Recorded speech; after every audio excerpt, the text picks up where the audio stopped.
Good evening. We're in Studio 6G today. It's June 11th, 2025, Wednesday, and it's truly my pleasure and honor to be speaking with Mr. John J. Jeckovich. How are you doing today? Yeah, very good.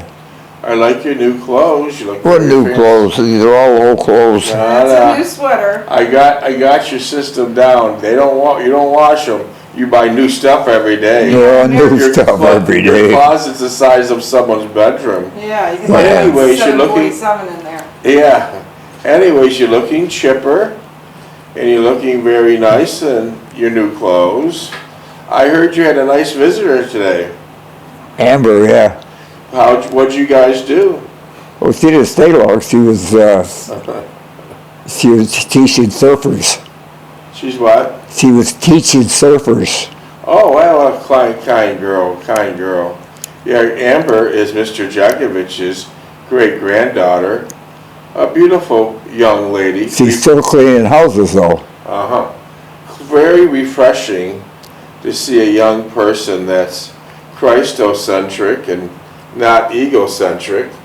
A very kind person. She stops by to see her great-grandfather maybe 3 to 5 times a week, which is really something.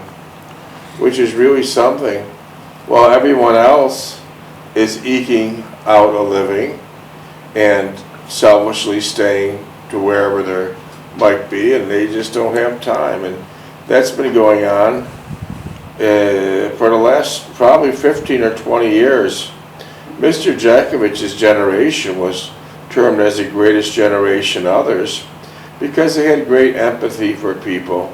They did wonderful things for people, and they had a feeling of family. A lot of families are simply gone today. You might lie to yourself and say they're not, but as Mr. Jeckovich found out, some of the most poisonous people on earth come disguised as family.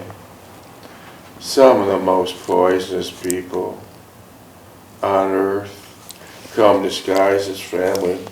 Mr. Jeckovich was from Company H, the 2nd Battalion of the 291st Regiment of the 75th Infantry Division of the U.S. Army during World War II. Mr. Jeckovich lives by the motto, yesterday is history, tomorrow is a mystery, and today is a gift. Yeah. Well, we're at the Crossroads now. We read your book once completely. And how many pages was your book? 849. We read your page completely from page 1 to 849.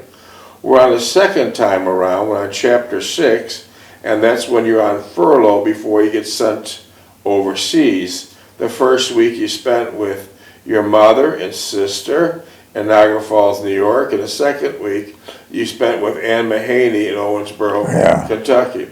Now, the Crossroads we're at now is I have so many text messages and emails with questions for you. Do you want me to read the book today, or you want me to have you answer the questions? Answer the question. Yeah, okay. I think that's a smart decision, Mr. Jeckovich. I think that's a smart decision. Okay. Some of them are repeat questions, but to the sender, it's not repeat. This might be the first time they were listening was this week, and they have questions, and maybe some of the regular readers or listeners heard it before, but we have to give respect to every text question and answer it. One of the questions comes about is, Mr. Jeckovich, you're almost 100 years old, and you're looking well, you're in good shape, you have a nice quality of life. What's your secret to longevity? Longevity? Yeah, how'd you make it so far so easily? It's the genes. It's the genes. Genes, okay. Didn't you jog for 80 years? Yeah, what? Didn't you jog for 80 years? Yeah. Mr. Jeckovich never took a prescription or a vitamin. Did you ever drink? No. Did you ever smoke? No. So longevity is a combination of genes, not drinking, not smoking, jogging for 80 years. Yeah. You didn't just jog, you walked everywhere. When you went to high school, you went to 2 high schools simultaneously. Tell us how that day would go. Well, I got down there and go to gas school first, and then for the morning, and then afternoon I go to trot. Well, you left at 3063 Orleans Avenue. Yeah. How far apart was that from these schools? 3 miles, 4 miles. Each way? Yeah, So after you left Niagara Falls High School, you would go to trot. yeah. Uh-huh. Then I went to Kresge's. Uh-huh. So your total day, conservatively, how many miles would it be? All right. I would say 15, 20 miles. I see. Did you ever complain? No, Did you ask your mother for a cab or a driver? no. Did you ever ask your father to drive you? No, my father couldn't drive. So your mother and father, even though they had a beautiful Packard automobile, never got a driver's It was license, sitting in right? the garage until Stevie got a hold of it. I see. And did you, Stevie's your brother, did you drive around with your brother Stevie a lot? The what? Stevie's your brother, correct? Yeah. Did you drive around with your brother Stevie a lot? Did I drive? No, he was hooked up with Jimmy Duncan. Okay, so you didn't go with him. No, Even though he was at the time going to the same high school, Yeah. you didn't drive with him? no. I wonder why. Well, he was driving that Packard. But there's plenty of room for you. No, The well, car's 21 feet long. yeah. Packard made It it. I wasn't suited for it. You weren't suited for it. What does that mean? Well, it's not my style. Packard was side by side, toe to toe with a Cadillac. They were made in the United States, and it was probably a better quality, luxurious car than Cadillac. The hood ornament was huge. It was called the Flying Goddess of Speed. It was like a lady with her hands extended, carrying a great big, like a frisbee, and that was a goddess of speed that was on all the Packards. Packards did not have deep pockets. General Motors did. General Motors and Cadillac are still here today, and Packard is long gone. Yeah. Packard is long gone. So that's an interesting story of that. Wow. Huh. Mr. Jeckovich, did you enlist in World War II or were you drafted? I was drafted. Tell us the story behind the draft. Well, I wanted to take care of my mother as long as I could. So the story is this. Mr. Jeckovich's 2 brothers enlisted. When you enlist, you get a little bit better position in the armed services than you would if you're drafted. If you're drafted, Mr. Jeckovich knew this, but we sacrificed and waited so he could spend more time with his mother. Drafting usually took about a month or so for your number to be called, and that give him more time to be caring for his mother, because Mr. Jeckovich's book is titled Their Mother's Sons, and it takes Mr. Jeckovich from the age of 11 to when his mother passed away at the age of 89. He was caring for her due to the fact his father worked 3 different jobs trying to give his family and Mr. Jeckovich a better life. And one day on his 3rd job that evening, he was stirring cement by hand and he just collapsed. He was worked like a slave. He was worked hard like a slave. He just collapsed, fell, and they passed away of a massive heart attack, correct? Yeah. So by Mr. Jeckovich getting drafted, he had more time to care for his mother. But by being drafted, he went right to the front line during World War II. There was no rear echelon work. Front line combat infantry. Well, I was 33. Right. Mr. Jeckovich is saying the passcode in the military is 33, which means teenagers. Many teenagers lied about their age because they wanted to serve their country. A lot of teenagers are 16 and 17, and they said they're 18. They wanted to, they're patriotic kids. They wanted to serve their country. And you wonder why they're referred to as the greatest generation 19. of all time. Well, Mr. Jeckovich, they sent him right to the front line.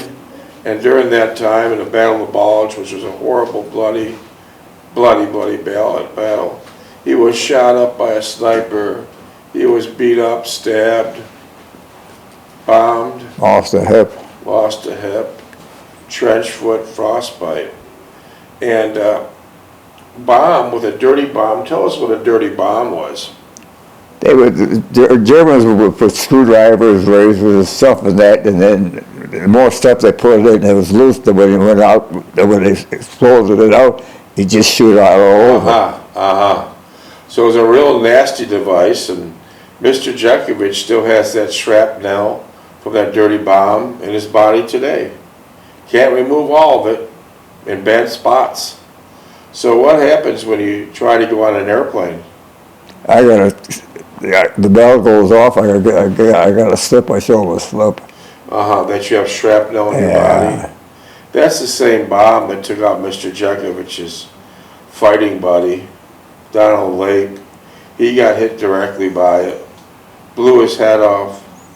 Only thing that was left was a pair of glasses hanging by one ear.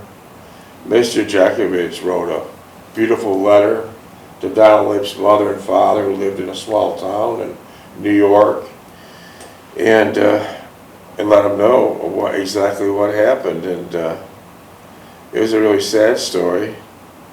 A really sad story. That war is just plain brings. Yeah, you got a letter from Mabel, haven't you? Yeah, I got a beautiful letter. So his best friend Donald Lake's head was blown off. He still has shrapnel. He took a direct hit from the bomb. Mr. Jeckovich still has particles or shrapnel that bound in his leg. And these are just teenage boys. These aren't experienced fighters. They're teenage boys. So Mr. Jeckovich sent a beautiful letter to Donald Lake's mother and father, and his mother responded within a week. She lost her son. Her other older son's in the Navy. And Donald Lake's best friend, she just got notified, was also killed in World War II. And the parents of that boy, that was Donald Lake's best friend, the father couldn't take distress. He immediately had a heart attack. That was the end of that. So that war brings misery everywhere. That war misery all the time, yeah. 80 years later, Mr. Jeckovich is still in misery from the war. Your trench foot bothers you every night. Your frostbite bothers you every night. Right now, yeah. Yeah. 80 years later, still suffering. Wow. So then Donald Lake's mother wrote a beautiful story, a beautiful letter. We read it a few nights ago. You can pick it up, and I think it's 588 podcast. Just go back a week. And the story was absolutely beautiful. She called Mr. Jeckovich Johnny. She says, it was a beautiful 2 or 3 page letter. It was gorgeous. And this is a good example why this generation's called the greatest generation. Her son's dead. Her son's best friend is dead. His son's best friend's father died. Complete chaos in their family due to World War II. 2 or 3 days after she heard of his death and read Mr. Jekovich's letter, she says, Johnny, I'm putting together a beautiful box, a beautiful package for you. Yeah. And she put in all these goodies. Yeah. And she says, I hope you are well, and I hope you make it through the war. She said many other things. It's one of the couple days ago reading. But there it is. She's suffering all this misery that came upon her as her teenage boy was killed. And she's come stepping up forward and telling her son's friend, John Jeckovich, she calls him Johnny, I'm putting together a beautiful package for you. And she sent you out that beautiful package. Yeah. 15. And, 15. And would have snacks in it and things like that. Yeah. Wow. She's going through all that misery and all that sorrow, and she's still thinking of others. That's why I refer to the greatest generation ever. That's why. That's a tiny example, but a true one. During World War II, there were 16,400,000 young boys and girls participating in the war. That's a lot of kids. Big deaths in every corner. Unfortunately, many people died because a lunatic named Adolf Hitler started this crazy war. But there's wars thousands and thousands of years ago, and if we survive, there'll be a lot of wars thousands and thousands of years ahead. Yeah. It's just the way it is. We're not going to get rid of war. We're not going to get rid of war. But now we have less than 5,000 World War II combat, infantry, frontline veterans like Mr. Jeckovich, 5,000 left. We're losing them at a rate of 150 a day. Most are in the early 100s. And so, if you have any questions for Mr. Jeckovich or you want to talk to Mr. Jeckovich, simply text them at 407-366-0000. 407-366-0000. Any questions from A to Z? His book is packed with great knowledge and information.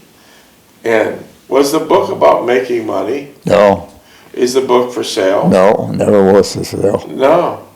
The book was never for sale. It wasn't about making money. Mr. Jeckovich is good in that position. He's got plenty. But the book was to give the younger generation a better idea of how to live a life and understand the war and understand just day-to-day activity so you can have a simpler life, so you can have a better life. Life is too complicated now, and Mr. Jeckovich brings it down to basics in that book about having a simpler life. You can't buy the book, but if you look at his podcast, there's about 600 of them. We start on page 1, we went to the end of 849, and chapter to chapter. You can listen and read the book for free, no money involved. And now we're back again on chapter 1, and we're working to 6. And we're going to take that to the end. We're going to take that to the end again.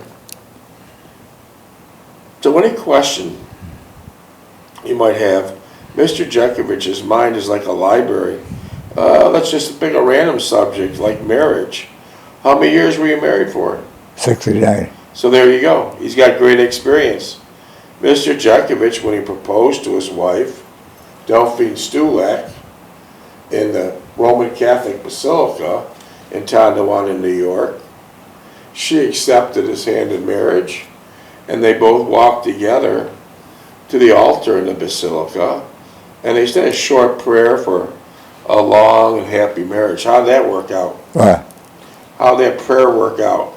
Well, 69 years. Yeah.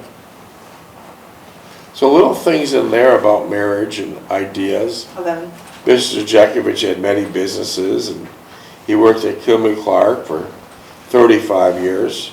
So ask him any questions. Be glad to talk or answer via text. So it's a lot of wonderful things. And I'm just going to pull out some of the excerpts of the book to give you an idea how you might have a better and easier life. Because believe me, boys and girls, it's a short dance around the sun. It's a short dance around the sun. Mr. Jeckovich said he blinked. Mr. Jeckovich said he blinked at the age of 20, and now he's 100. Yeah. Where the hell did the 80 years go? Yeah. It went by that fast. Yeah. Wow. He blinked at the age of 20 years old, and now he's 100. That's how fast it goes by. So boys and girls, like I said, it's a short dance around the sun. Enjoy every day. And by the way, if you're 40 years old, you have only a 5% chance to make it to 100. It usually does not work out that way. It's a great feat. It's a great accomplishment. It is truly a great accomplishment to make it to 100. Most people retire at 65. And by 66 years old, they're dead. Huh? How long have you been retired for? 1980. Mr. Jeckovich beat the system. He's been retired for 45 years. And that's a good quality of life retirement. He's in great shape. He reads 3 newspapers in the morning with no glasses, including the Wall Street Journal and the New York Times. He loved books as a boy. He couldn't stop reading, and he can't stop reading now. Even at 100 years old, he's still learning. Once you stop learning, it's over with. He's learning every day, right? Yeah. Different subjects. Yeah. Yeah. He can shake your hand and knock you to the ground. He's got such a powerful grip. As I mentioned, he never took a prescription or a vitamin. He jogged for 80 years. That's hard to imagine. You jogged for 80 years. What got you started? I read a book, Johnson's book on the running. Wow. He says, run, don't stop. Run the distance, increase the distance, but don't stop between. That's amazing. So loyal to the streets. But, you know, there's good and bad with everything. When Mr. Jeckovich started running over 80 years ago in his corduroy pants and his boots and his old sweatshirt, he'd be running through the streets of Niagara Falls, New York. And what do people say to you? Get off the street, you bum. Get off the street, you bum. Why? Because jogging wasn't acceptable. Many people didn't see joggers 80 years ago. It just wasn't there. They thought he was jogging because he couldn't afford a car. And they would yell that to him, can't you afford a car? Yeah. And they threw things at you. Yeah. What did they throw? Yeah. What did they throw at you? What? What did they throw at you? Stones, rocks, and everything else. When he was jogging, 7 minutes. minutes. They'd throw empty cans of Genesee beer cans at him. One time they popped him in the head with a full can of Campbell soup. And all that just to better your life. But at that time, people were ignorant of the fact that they were ignorant. They didn't know why he was jogging for health. And now all those wise guys in their egregious activity that basically attacked subtly Mr. Jeckovich's jogs 80 years ago, I assure you, they're all pushing up daisies, and that's a fact. And that's a fact. Yeah. On the way to the studio today, Mr. Jeckovich, I've seen a lot of joggers. It's on every corner now. It's acceptable.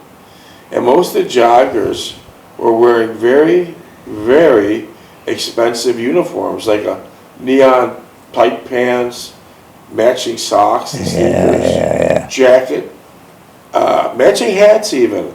And some of them had matching gloves. And I also noticed they had like water bottles wrapped around their waist and radios and all kinds of stuff.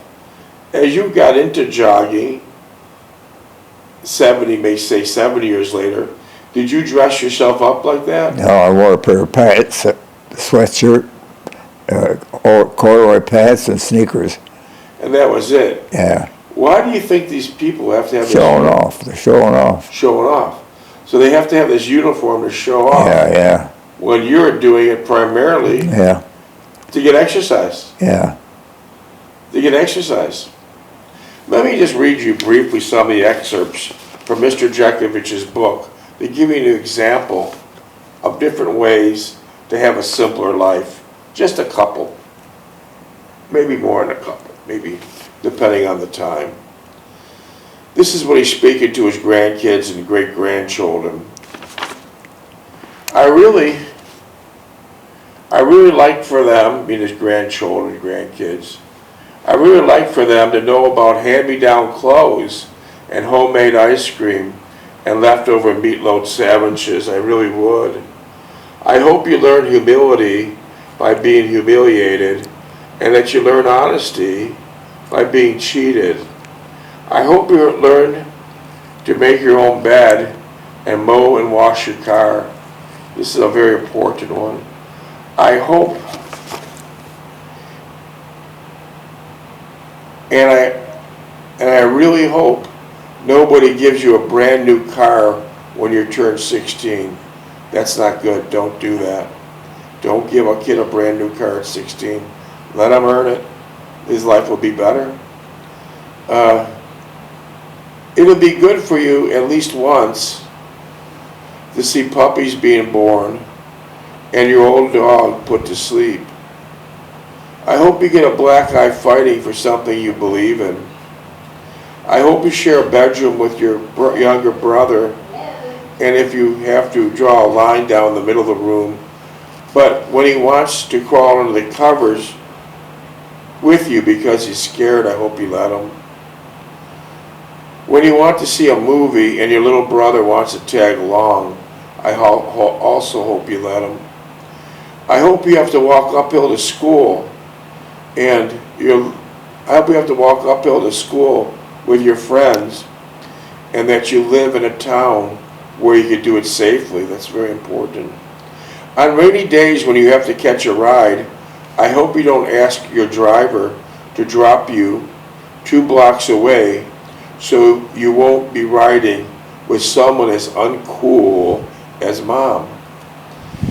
If you want a slingshot, I hope your dad teaches you how to make one instead of buying one. I hope you learn to dig in the dirt and read books. Very important. Read books. Keep reading books. When you learn to use computers, I hope you also learn how to add and subtract in your head. I hope you get teased by your friends when you have a first crush on a girl, and when you talk back to your mother, that you learn what Ivory soap tastes like. May you skin your knee climbing a mountain, burn your hand on a stove, and stick your tongue on a frozen flagpole. Here's a most important one I picked up. I don't care if you try a beer once, but I hope you don't like it. And if your friends offer you dope or a joint, I hope you realize he is not your friend. Very important. Don't get started on that booze. Don't get started on those damn cigarettes. You'll be a slave. You'll be a slave. I sure hope you can make time to sit on the porch with your grandma and grandpa and go fishing with your uncle. May you feel sorrow at funerals and joy during the holidays. I hope your mother punishes you when you throw a baseball through your neighbor's window, and that she hugs and kisses you at Christmas time when you give her a plaster mold of your hand. These are the things I wish for you. Tough times and disappointment, hard work and happiness. To me, it's the only way to appreciate life. That kind of sums up the book. Yeah. That kind of sums up the book. Minutes, please. 50 seconds. You were an avid reader. How did you get all your books as a young boy? Huh? How did you get all your books as a young boy? Tell us the story. Book of the Month Club. Tell us the story. Well, they would give you a copy every month of the book they're selling. If you want it, you take it. If you don't want it, you don't take it. And how did you obtain these books? Where'd you have to go? They sent it in the house. And what'd you have to do at the mailbox? I had to get there first. What do you mean get there first? Who did you have to beat? My mother. Because she didn't want you to have the books. Yeah, she would cost too much money. And where'd you hide the books? Underneath the bed. And where'd you finally read the books at? In the garage. Yeah. And still today, 90-some years later, you're still Read Reading every books. day. Yeah, Yeah. and then he reads newspapers.